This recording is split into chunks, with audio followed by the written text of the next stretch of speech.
So in this unit, we're going to be looking at quadratics. So to start off with, we're going to talk about what is a quadratic.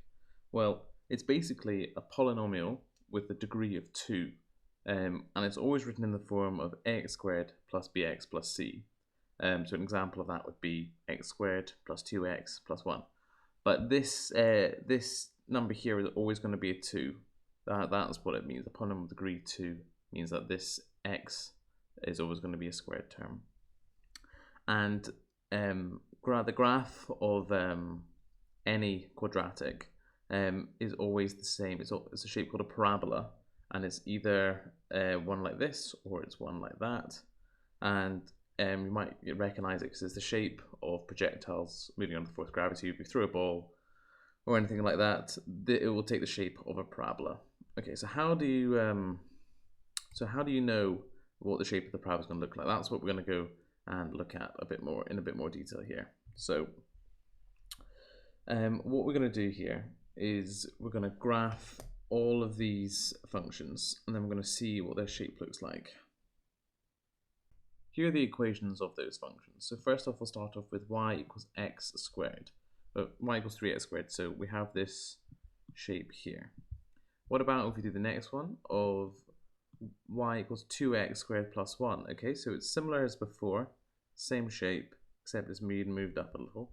And then this one is the same again, except it's been moved over to the left a bit, and you can have a look at it here. So what's going to happen?